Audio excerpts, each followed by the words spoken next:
اللہ کے نبی صلی اللہ علیہ وسلم تشریف فرما ہے،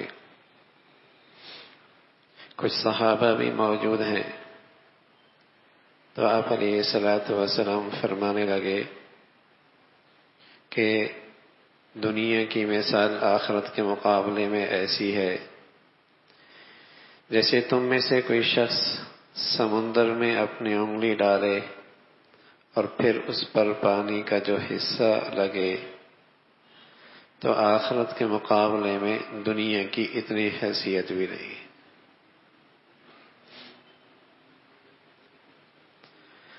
اللہ کے نبی صلی اللہ علیہ وسلم کے ایسے بہت سارے ارشادات ہیں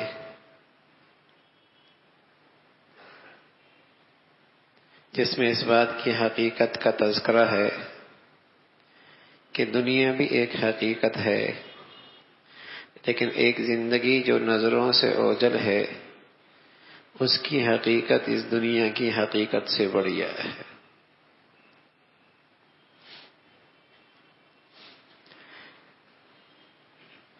جیسے ایک چھوٹا بچہ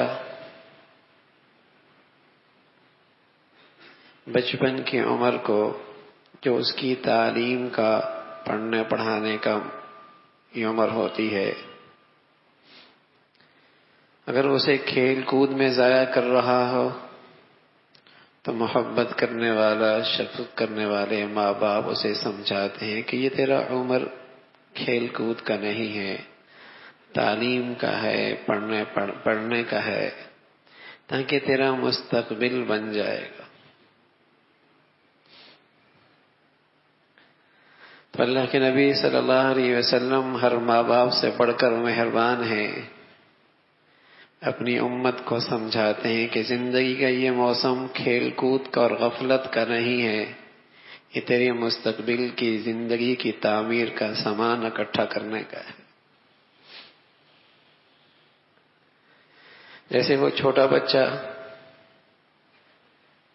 ماں باپ کی بات کو نظر انداز کر دے اور کھیل کود میں اپنی زندگی کو موسم ضائع کر دے تو اس کی اگلی زندگی خطرے میں ہے، لیکن پھر بھی وہ کسی نہ کسی انداز میں گزر جائے گی۔ لیکن اللہ نہ کرے اس زندگی کے لیے اگر یہاں سامان نہ کیا تو وہ زندگی تو ختم ہونے والی ہی کوئی نہیں۔ تو اس لیے اللہ کے نبی صلی اللہ علیہ وسلم کی شفقت، محبت، پیار اس امت پر کہ آپ نے کئی سارے ارشادات میں اپنی امت کو سمجھایا کہ اس دنیا کی حقیقت آخرت کے مقابلے میں کیا ہے، کہ اس دنیا کے حقیقت میں مقصد یہ تھا کہ تم آخرت کی زندگی کی تعمیر کا سامان کرو۔ اگر تم اسی ہی بنانے میں خوشحالی میں لگ گئے اور جو ایک اگلی زندگی ہے اس کے لیے تعمیر کا سامان کچھ نہ کیا تو بہت گھاٹے کا سودا کیا۔ تو اس لیے آپ علیہ الصلوۃ والسلام مختلف انداز میں اپنی امت کو اس حقیقت کو سمجھایا۔ انسانی کمزوری ہے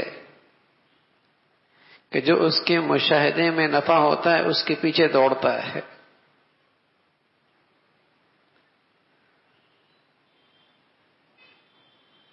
اور جو اس کی نظروں سے اوجھل ہے اس سے بے خبر ہوتا ہے۔ اور پھر بدقسمتی اگر اس کی تربیت اور تعلیم کا سارا ماحول بھی ایسا ہو، بل ادارک علمہم فی الآخرہ بل ہم فی شک منہا بل ہم منہا آمون، کہ انہوں نے بہت علم حاصل کیا لیکن جب معاملہ اگلی زندگی کی آئی تو ایسا لگا کہ ان کی گاڑی پنچر ہو گئی، ہوا ہی نکل گئی، وہ زندگی انہیں سمجھ میں نہیں آ رہی۔ بل ادارک علمہم فی الآخرہ، آخرت کے معاملے میں ان کا علم تھک گیا، ہار گیا۔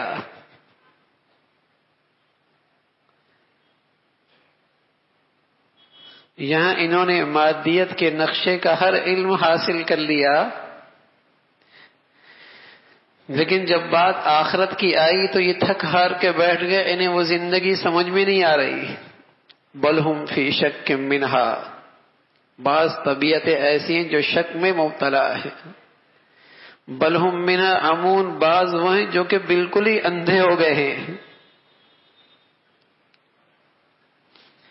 اگر تربیت اور ماحول ایسا ملا اور ایسی ادب اور ایسی تعلیم ملی جس میں اس زندگی کا نام و نشان بھی کوئی نہیں،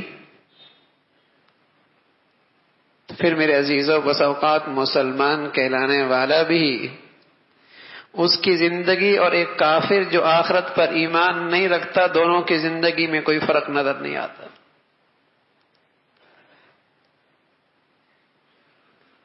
دونوں کی زندگی میں کوئی فرق نظر نہیں آتا. ان کی زندگی کے سارے نقشے یکساں ہیں، سب ترجیحات یکساں ہیں، سارے مقاصد یکساں ہیں. کہنے میں یہ مسلمان ہے اور اگلی زندگی کا ایمان اس کی ایمان کا بہت بڑا حصہ ہے، لیکن جس فضا میں، جس ماحول میں اس کی تعلیم و تربیت ہوئی، اس علم و ادب کے اندر اس آخرت کی زندگی کا کوئی نقطہ نہیں ہے. بل ادارک علمہم فی الآخرہ. تو پھر اس کی زندگی اور ایک وہ جو آخرت پر ایمان ہی نہیں رکھتا، دونوں زندگیاں ایک جیسی. تو اللہ کے حبیب صلی اللہ علیہ وسلم جیسے ایک ماں اور ایک باپ اپنے بچوں کو کھیل کود میں دیکھ کر اپنے مستقبل سے غافل ہے، اسے سمجھاتے ہیں، بجھاتے ہیں، اس کی توجہ دلاتے ہیں کہ بیٹے یہ موسم اگر تو نے کھیل کود میں لگا دیا تو تیرے مستقبل کی تعمیر کیسی ہوگی، تیرا کیسا کل بنے گا. اور اسے سمجھا بجھا کر تعلیم کی طرف متوجہ کر دیتے ہیں. تو محمد رسول اللہ بھی اپنی امت کو سمجھا بجھا کر یہ بات سمجھاتے ہیں کہ ایسا نہ ہو کہ تم صرف اس دنیا جو تمہیں یہ نظر آ رہی یہیں پر اکتفا کر لینا، بلکہ حقیقت اس دنیا کی یہ ہے کہ یہ تو تعمیر کے لیے ہے، آخرت کی زندگی کے لیے اسے تعمیر کرنا. تو آپ علیہ الصلوۃ والسلام فرما رہے ہیں کہ اس دنیا کی آخرت کے مقابلے میں مثال یہ ہے جیسے کوئی ایک شخص سمندر کے اندر اپنی انگلی ڈالے اور اس کے انگلی پر جو پانی آئے، اس پانی کی جو حیثیت اس سمندر کے ساتھ ہے، اس دنیا کی حیثیت آخرت کے مقابلے میں اتنی بھی نہیں ہے. جس پر ساری صلاحیتیں لگ رہی جسے بنانے کے لیے، کوئی کتنا بھی یہاں کے لیے اکٹھا کر لے، لیکن کب تک؟ سانس نکلتی سب دھرے کا دھرا رہ جائے گا.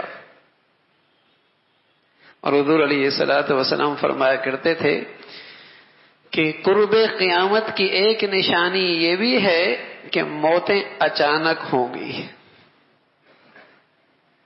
یہ سویا اور کوئی نہیں اٹھا، یہ گیا اور گھر واپس کوئی نہیں آیا. یہ سویا اور اٹھا کوئی نہیں، اور یہ نقشے ہر طرف ہیں. تو اگر ایک شخص اس دنیا میں اس انداز کی زندگی گزارتا ہے کہ بس یہی کچھ ہے، تو میرے عزیزو اس کا یہ سفر بڑا ناکام ہوا، بڑا ہی ناکام ہوا. اور ایک یہ ہے کہ اس کی ہر دن کا آغاز اس سے ہوتا ہے کہ میں نے آج کل کے لیے سامان کرنا ہے، اپنی آخرت سنوارنی ہے، میں نے اپنی آخرت سنوارنی ہے. تو رسول اللہ صلی اللہ علیہ وسلم فرمایا کرتے تھے کہ پھر یہ مرا نہیں، اپنے گھر گیا، پھر موت نہیں تحفہ ملا، پھر یہ مرا نہیں، یہ تو اپنے گھر گیا، پھر موت نہیں، یہ تو اسے تحفہ بنا. الموت تحفۃ المومن، یہ مومن کا تحفہ ہے. کہ جو کمائی کر رہا تھا آج اس کے نتیجے کا وقت مل گیا، جس کے لیے محنت کی تھی آج اس کا پھل مل رہا ہے۔ اس لیے ہم نے بعض خوش نصیب لوگوں کو دیکھا زندگی کے بالکل آخری لمحات میں جن کے چہرے پہ ایسی مسکراہٹ تھی جیسے بس واقعی انہیں کوئی تحفہ مل گیا ہے، ایسی مسکراہٹ جیسے واقعی کوئی انہیں تحفہ مل گیا ہے، جو زندگی کا ہر دن یوں گزار رہا ہے کہ میں نے اپنی آخرت کی تعمیر کرنی ہے۔ تو میرے عزیزو، یہی خوش نصیب آدمی اس دنیا کا، یہی خوش نصیب آدمی کہ جو ہر دن یوں گزار رہا ہے۔ ایک دن حضرت حضور علیہ الصلوۃ والسلام حضرت عمر رضی اللہ تعالی عبداللہ ابن عمر سے فرمانے لگے رضی اللہ تعالی عنہما، عبداللہ تیری کتنی عمر ہے؟ کہ یا رسول اللہ صبح ہوتی تو شام کا پتہ کوئی نہیں، شام ہوتی تو صبح کا پتہ کوئی نہیں۔ اچھا، صحابہ عجیب لوگ تھے جن کے ہاں تکلف نام کی چیز ہی کوئی نہیں تھی، نہ گفتگو میں تکلف، نہ لباس پوشاک میں، نہ زندگی کے رہن سہن میں، تکلفات سے کوسوں دور، سیدھے سادے لوگ، جو دل میں وہ زبان پہ کہ یا رسول اللہ صبح ہوتی تو شام کا پتہ کوئی نہیں، شام ہوتی تو صبح کا پتہ کوئی نہیں۔ آپ علیہ الصلوۃ والسلام قسم کھا کر فرمانے لگے، عبداللہ تیری عمر تو بڑی ہے، میرا حال یہ ہے کہ ایک طرف سلام پھیروں تو دوسری طرف سلام پھیرنے کا یقین کوئی نہیں ہوتا۔ جو زندگی اتنی ناپائیدار ہے لیکن قیمتی اتنی ہے یہ چند لمحات کہ اس سے اگلی ساری زندگی کی تعمیر اسی بنیاد پر ہے اور تخریب بھی اسی بنیاد پر ہے۔ مختصر اتنی، قیمتی اتنی کہ ساری اگلی زندگی کی تعمیر اسی پر،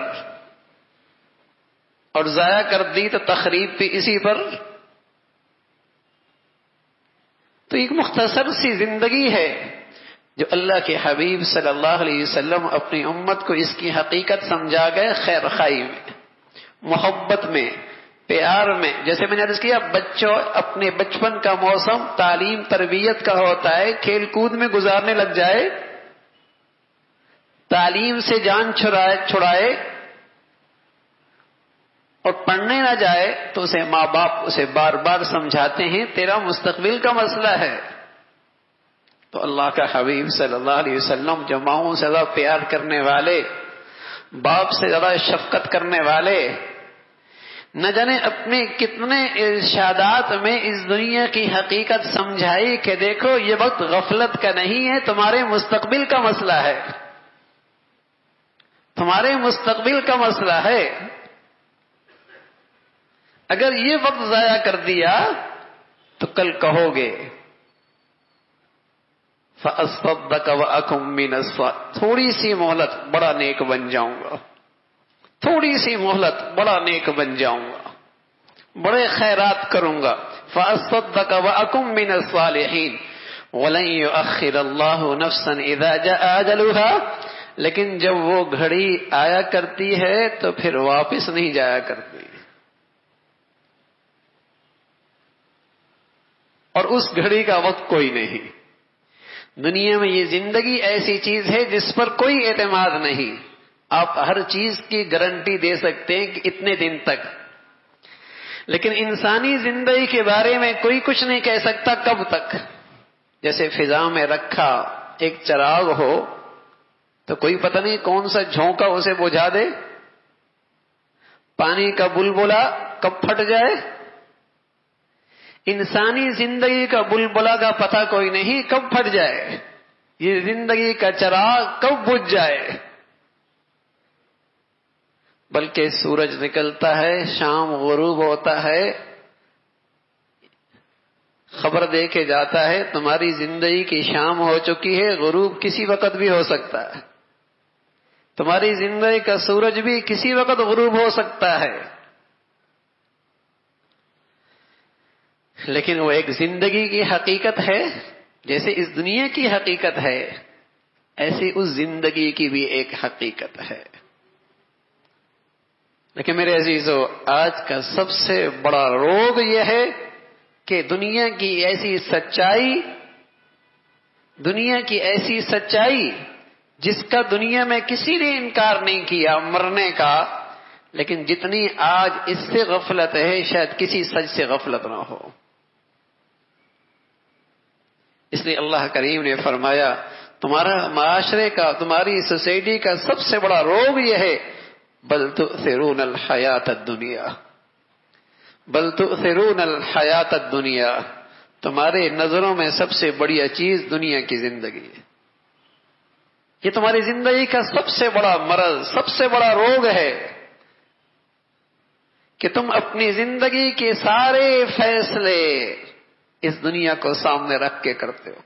کوئی بھی باپ، کسی بھی باپ سے پوچھ لیا جائے جب وہ اپنے بچوں کی تعلیم کا انتظام کرتا ہے تو کسے سامنے رکھتا ہے؟ جب وہ اپنی بچی کے فیصلے کرنے لگتا ہے تو کسے سامنے رکھتا ہے؟ وہ اپنی زندگی کے فیصلوں کو دیکھے کسے سامنے رکھ کر فیصلے کر رہا ہے۔ اور بدقسمتی ہے فیصلے بھی غلط بنیاد پر، اور پھر دنیا اسی کو عقل مند اور دور اندیش کر رہی ہے۔ بل تؤثرون الحیات الدنیا، اور اللہ رب العزت فرما رہا ہے علاج کیا ہے؟ والآخرۃ خیر وابقی، ایک اور زندگی کی حقیقت ہے جو بڑی پائیدار بھی ہے اور بہت بڑھیا بھی ہے، اس کا معیار بھی بہت شاندار اور اس کی مدت بھی بہت طویل، وہ حقیقی زندگی ہے۔ اس لیے اللہ کے نبی صلی اللہ علیہ وسلم نبوت کے درسگاہ کے جو صحبت یافتہ تھے، جب آپ کی صحبت میں بیٹھتے تو انہیں کہا کرتے تھے، ان کی بھوک دیکھ کر، ان کا پھٹا پرانا لباس دیکھ کر، ان کے گھر کے فاقے دیکھ کر، ان کی خستہ حالت اور فقر کی زندگی دیکھ کر ان کا حوصلہ بڑھاتے اور فرماتے اللہم لا عیش الا عیش الآخرہ، اے اللہ زندگی تو آخرت کی زندگی ہے، زندگی تو آخرت کی زندگی ہے۔ جیسے یہاں کا مزدور اور یہاں کا محنت کرنے والا محنت کرتا ہے کہ شام کو آرام سے عزت کا کھانا مل جائے گا، محنت اور مزدوری کرتا ہے کہ شام عزت کا چھت مل جائے گا، رات شام کو عزت کے ساتھ اپنے بچوں کے ساتھ عزت کے ساتھ زندگی کے دن شام گزار لوں گا، دن بھر محنت اور مشقت اٹھاتا ہے۔ تو اللہ کے نبی صلی اللہ علیہ وسلم بتا رہے کہ دنیا کی چند روزہ محنت اور مشقت ہے، لیکن بڑی عزت کی زندگی نصیب ہوگی، بڑی عزت کا دسترخوان نصیب ہوگا، بڑی عزت کی زندگی نصیب ہوگی۔ اللہم لا عیش الا عیش الآخرہ، اے اللہ زندگی تو آخرت کی زندگی ہے۔ تو میرے عزیزو، جیسے پیٹ کا بچہ، اسے دنیا نظر میں نہیں ہوتی، لیکن دنیا ایک حقیقت ہے، ہاں دنیا ایک حقیقت ہے، ایسے آج دنیا کے پیٹ میں ہے، لیکن آخرت ایک حقیقت ہے، اگرچہ نظر نہیں آ رہی، لیکن محمد الرسول اللہ صلی اللہ علیہ وسلم بتا گئے کہ وہ ایک زندگی ہے اور حقیقت ہے بہت بڑی، اور اس زندگی کی تعمیر آج ہے، آج ہے۔ کون کیسی زندگی گزار رہا ہے؟ ارجعی الی ربک راضیۃ مرضیہ فادخلی فی عبادی وادخلی جنتی، جب اس دنیا کا اختتام ہونے لگتا ہے، اس کے ارد گرد اللہ کے فرشتے اکٹھے ہو جاتے ہیں اور اس سے کہتے ہیں تو دنیا میں اللہ کے ہر حکم کے سامنے سر خم تسلیم کرنے والا تھا، اللہ کے ہر فیصلے پہ راضی تھا، آج اللہ نے تجھے اتنا دیا کہ تو بھی اللہ سے راضی ہو جائے گا، تو اللہ کے ہر حکم پہ راضی تھا، ہر فیصلے پہ راضی تھا، ہر امتحان اور آزمائش میں راضی تھا۔ ارجعی الی ربک راضیۃ مرضیہ، آج تجھے اللہ بھی اتنا کچھ دے گا کہ تو بھی راضی ہو جائے گا۔ فادخلی فی عبادی، چل میرے بندوں میں داخل ہو، میری جنت میں آ جا۔ تو میرے عزیزو، ایک زندگی ہے اور وہ ایک زندگی کی حقیقت ہے۔ رسول اللہ صلی اللہ علیہ وسلم فرمایا کرتے تھے، میرا اس دنیا سے کیا لینا؟ میری مثال تو اس مسافر کی سی ہے جو منزل کی طرف چل رہا ہو اور راستے میں تھک کر تھوڑی دیر کسی درخت کے سائے کے نیچے بیٹھے اور پھر چل دیے۔ فرمایا دنیا کے اندر میری مثال تو ایسی ہے، تھوڑا سا پڑاؤ ڈالا ہے، منزل کی طرف چلنا ہے، تھوڑا سا پڑاؤ ڈالنا ہے، منزل کی طرف چلنا ہے۔ یہ دنیا راستے کی ایک منزل ہے، مقصود نہیں ہے، تھوڑی سی ٹھہرنے کی جگہ ہے۔ اے سرائے دہر مسافرو، بخدا یہ کسی کا مکان نہیں، جو تھے مقیم کل یہاں کہیں آج ان کا نشان نہیں۔ جیسے راستے میں سرائے ہوتے ہیں مسافروں کے لیے اور تھوڑی دیر وہاں ٹھہرتے ہیں اور پھر چل پڑتے ہیں، اے سرائے دہر مسافرو، بخدا یہ کسی کا مکان نہیں، جو تھے مقیم کل یہاں کہیں آج ان کا نشان نہیں۔ ہاں، سارے مسافر ہیں، یہ سرائے ہے، تھوڑی دیر آئے اور چل دیے ہیں۔ زندگی کی تھوڑی سی فرصت کو قیمتی بنا لو اور اسی پر ساری اگلی زندگی کی تعمیر ہے۔ اللہ رب العزت ہمیں آخرت کی سچی فکر اور سوچ نصیب فرما دے اور ہر آنے والا دن آخرت کے لحاظ سے بہتر فرمائے۔ اللہ عمل کی توفیق نصیب فرمائے۔ وآخر دعوانا الحمدللہ رب العالمین۔